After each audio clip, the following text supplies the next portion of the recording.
اللحظة اللي رانا نهضروا معاكم ماتوا 44 نيبالي. باش ماتوا قال لك بالجوع، ما يوكلوهمش، ما يعطوهمش الماء يشربوا.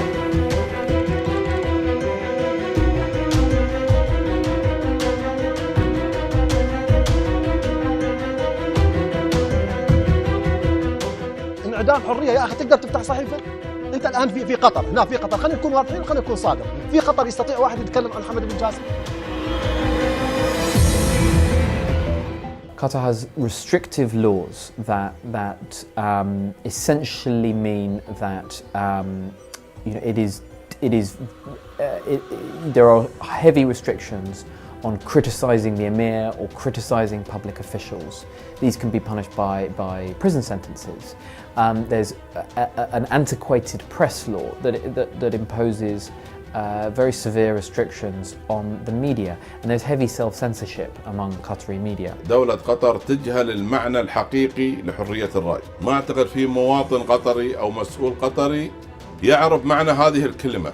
There have been some significant cases and incidents that point to restrictions on freedom of expression.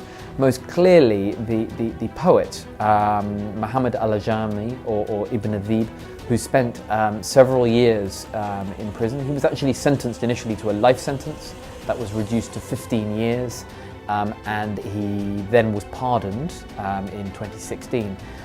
His only crime was to write a poem that really annoyed the ruling family, that upsetted and offended them. A number of journalists have faced restrictions. There have been a number of people who have been detained as a result. أنا عساس أبدي برأيي أو أطلع على قناة مضطر أن أنا أترك بلدي، نازل عن جنسيتي بصفة رسمية. يعني أنا هربت من بلدي عشان إيش؟ عشان بيني وبين رئيس جهاز المخابرات الشيخ حسن بن عبد الله مشكلة. رجال حاربني في كل حاجة، فما في حرية رأي. آخر دولة تتكلم عن حرية الرأي هي دولة قطر. يعني من المعيب والمخجل هذا الشيء. So Qatar has portrayed itself as a home for free media. At the same time, there is heavy self-censorship in Qatar itself. The local media does not report sort of representatively or accurately on core human rights issues that affect the country. And the one media organisation that really was starting to kind of report on these issues has now been blocked. It's not clear who by, but it's now not possible to visit their website when you are in Qatar. We also see some signs of where the red lines are when the most prominent news website in the country, called Doha News, which had provided some important independent, credible reporting, has been blocked by the main internet service providers in Qatar for now 2 or 3 months. ليس عندنا إعلام حقيقي. And if Qatar wants to be seen as and taken seriously as a home for media freedom, it must address this situation, and it must reform its media laws to allow journalists to report effectively and accurately and get the facts out there without being afraid of being arrested and put on trial. قطر آخر دولة المفروض قانونيا هي تتكلم عن حقوق الإنسان. يعني أنا أسأل كمواطن قطري، أي إنسان هي تتحدث عنه؟ الإنسان الإرهابي اللي هي تجيبه من بلده وترعاه وتقدم له كل التسهيلات مثل رئيس جهاز مخابرات نظام صدام؟ هذا هو الإنسان؟ We've also found evidence of 2 separate campaigns online run against activists, which seem to be seeking to hack into activists' accounts working on these issues. So it is clearly the case that there are working on this issue does expose you to some risks, and our concern is that may continue. I should be clear, we don't know exactly who is behind these phishing and hacking attempts. أنت تتحدث عن حقوق إنسان وتدعي أن أنت كعبة المظلوم ودولة مؤسسات ودولة الحرية. كيف أنت العالم كله حتى الدول الدكتاتورية عندها سلطة تشريعية منتخبة وانت من اول ما استلمت الحكم وقلت انا اعمل برلمان منتخب، وليه هذا اليوم ما عندك انت برلمان منتخب؟ انت كيف تعلي صوتك امام المجتمع الدولي وتقول انا راعي حقوق الانسان؟ اي حقوق انسان؟ اي انسان هو قطر تدافع عن حقوقه. فكيف لقطر التي دعمت ثورات الربيع العربي في وجه أنظمة ديكتاتورية أن تحكم بالمؤبد على شاعر تغنى بالربيع العربي؟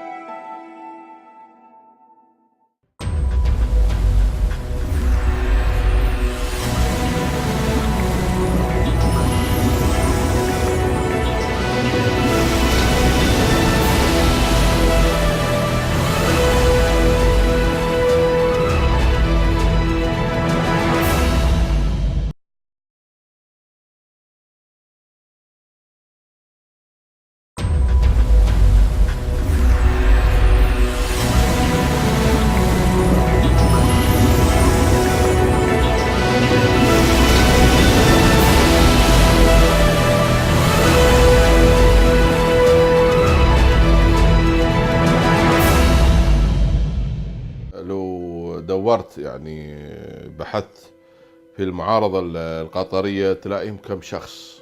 هم بيعتبروا ان مادام بيدوا فلوس كثيرة للقبائل وللعائلات، هم بيعتبرينها ان دي الحرية الرئيسية في المجتمع. لا يفهمون ان ليس بالخبز وحده يحيى الانسان. عندنا دستور معطل، دستور من 150 مادة معطلة، لأن الدستور مرتبط شغله كله في الهيئة الدستورية اللي هو البرلمان المنتخب. إذا هذا إحنا لحد الآن ما عندنا. للأسف الشديد الدستور الجديد الذي صدر في قطر يجرم المساس بشخص الأمير، وهناك حالة من التذمر شديدة في قطر يتحدث عنها قطريون في همس، لأن من يتجرأ على الحديث بهذه الطريقة يعني يتم القبض عليه وحبسه في منطقة بعيدة عن مراكز العمران، ويتعرض لتعذيب شديد ويخرج ليكون عبرة للآخرين. شوف أنت مستقبلك، شوف أنت حياتك. أنت لو عارضت راح تبهدل أهلك وراح تبهدل نفسك وراح تسجن وراح تسحب جنسيتك. أقل تصرف أو أقل إجراء تأخذ الحكومة القطرية ضد أي معارض من أي نوع هو سحب الجنسية ومنع السفر. الشعب القطري هو شعب مظلوم، ولكن مظلوم من قبل مجموعة تحكمه. Well, I think the main case that achieved a lot of notoriety was the case of the poet Ibn Adib, and I think what was the major concern in that case was both the fact that he was imprisoned simply for expressing his conscientiously held beliefs, and not for any legitimate criminal reason. There was also issues with the trial process, which was not in our view fair. There were issues with the way that the case was managed, and which his lawyer was extremely vocal about. We have highlighted the case of a Filipino man who is serving jail time for espionage. We also believe his trial was unfair. We believe he was subjected to torture during interrogation, and that his claims have not been adequately investigated. We're calling on his conviction to be retried essentially, and those all confessions that were based on torture to be ruled inadmissible. فأي حرية تتكلم؟ من اللي يضمن حريتي أنا لما الدولة تحبسني أو الدولة تمنع تصادر جنسيتي؟ أتجه لمين؟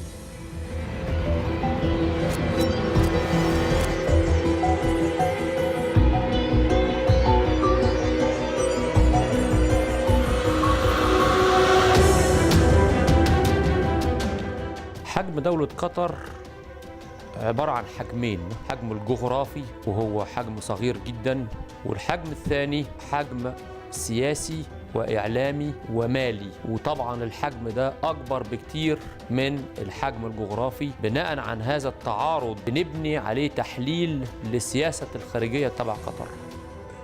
في إطار الرغبة في تنمية ما يسمى القوى الناعمة في قطر، وفي ضوء توفر إمكانيات مالية هائلة، بدأت قطر تنشئ مجموعة من المؤسسات التعليمية أو البحثية، واستخدمت من الغرب مراكز أبحاث. هذه المراكز كانت من قبل تتبنى وتهتم بقضايا الإقليم، ونحن نعلم أنه عندما يهتم مركز أبحاث غربي أو أمريكي على وجه التحديد بشؤون المنطقة، فهو يتبنى من أجل تقديم الخيارات لصانع القرار الأمريكي أو الغربي، وليس بالضرورة من أجل المصلحة العربية. There are many countries around the world, however, who have very close economic relations with Qatar, and that is something that we do see that it is often uncomfortable then to be critical of human rights abuses if you have close economic relations. So in general, we don't see many governments coming out and really speaking about the challenges of migrant labour abuse. What we have seen, is this issue being taken very seriously at the International Labour Organization, and there's now a complaint of forced labour against Qatar at the International Labour Organization that's being considered, as we speak. هناك فرع البروكينجز انستيتيوت، معهد بروكينجز الأمريكي في الدوحة، ونشأت فروع عديدة لجامعات غربية في الدوحة، وهناك مؤسسات لرعاية الثقافة وغيرها. يعني المأمول أن تكون خلاصة وتوصيات هذه الأبحاث تصب في خانة تحقيق نوع من النهضة العربية، تبدأ من قطر ثم تمتد إلى الخليج ثم إلى دول عربية أخرى. لكن ما يجري هو أنه وكأن قطر تتعرض لعملية تغريب بدل تعريب، تغريب أو أمركة. التقارير الموجودة لدى الأمم المتحدة عن دولة قطر تقارير كلها جيدة وبامتياز. الجهات الحقوقية في أوروبا لما تزور قطر تزور مين؟ تتلاقى مع مين؟ هم قطر يقول لك والله الشعب مرتاح. أين يذهب المال القطري وفي على أي وجه ينفق؟ في شراء ذمم أو في الترويج لقضايا أو دعم منظمات إرهابية.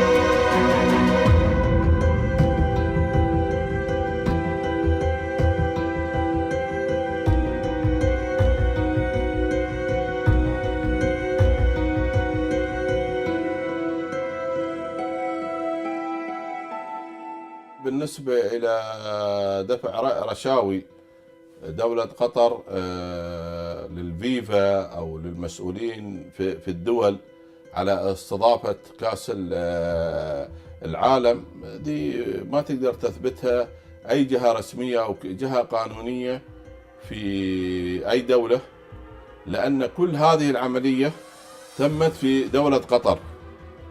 بس قطر دفعت ما يقارب 3 مليار بوسائل مختلفة على استضافة كأس العالم للدعاية الإعلامية فقط. قضية العمال الآسيويين الذين يعملون في مناخ حار ساعات طويلة بأجور منخفضة ويتم استغلالهم وإهانة كرامتهم. Qatar's own human rights record has come under very strong scrutiny, particularly and most clearly in the field of migrant workers' rights. because of course Qatar has bid for the World Cup in 2022. That event will be happening, and the stadium and stadiums and the other infrastructure are under construction. So the population of Qatar has grown dramatically since 2010, and many of those are migrant workers. We are talking well over 1 million migrant workers now, perhaps nearly 2 million. And many of those are low-paid workers in the construction sector, and the system, the kafala sponsorship system in Qatar leaves them open to human rights abuse. They can be forced to work very long hours without necessarily receiving even overtime pay for those hours. Their conditions of work can be harsh, their accommodation can be poor. We also find dangerous working conditions as well, and workplace injuries can be severe. There is also the exit permit system. You cannot leave Qatar if you're a foreign worker without the permission of your employer, and this is one of the biggest drivers of forced labour in our assessment. Sometimes I feel like I'm in prison. The salary is $200 per month. It is not enough to cover my living expenses, my debt for the recruiter fee, and to send money home for my family. I don't make any complaint. I am scared. They'll cancel my visa. If I lose this job, they will throw me out of the country. But I will still have a huge debt to pay. الأسرة الحاكمة هم أعتقد هم يهمهم حقوق الإنسان، وهم هذيلا ناس شيوخ وينظرون إلى ما دونهم خدم وحاشية وعبيد، لا ينظروا للناس النظرة الإنسانية. العمال الآسيويين وغيرهم من العمالة التي يقومون في جو خانق ودرجة حرارة عالية، ويعملون لأكثر من 12 ساعة في هذه الأجواء، ويقومون بسحب الباسبورات. يتعاملون مع العمال كأنهم عبيد. لم نرى مثل هذا الاستعباد في أي دولة في العالم. I am an electrician and I agreed to electrician work. But when I came to Qatar, they gave me only electrician work for first 2 months. After that, they said I had to do iron fitting work. I felt I had no choice because there was no choice. I can't leave Qatar or change jobs. Each time I get my salary, I'm thankful to heavens because I never know, not just when, but whether I will be paid again. My boss said, work for another 1 to 3 months and accept whatever you get. If you don't work for 700 riyals, you won't get paid and you won't get your passport back. If you are a low-income migrant worker, it can be very difficult to challenge your employer in a court because the court process is not fit for purpose. It is the court process is very lengthy. It can take months. There are fees involved. There are significant fees that migrant workers can find unable to pay. And so what we see in many cases is that workers who are unpaid for 3, 4, 5, 6 months can end up returning home without having managed to get any compensation for their work that they've done. All I want is my salary, like he promised, and on time. If I complain, I'm worried the manager will send me back to my country without any money.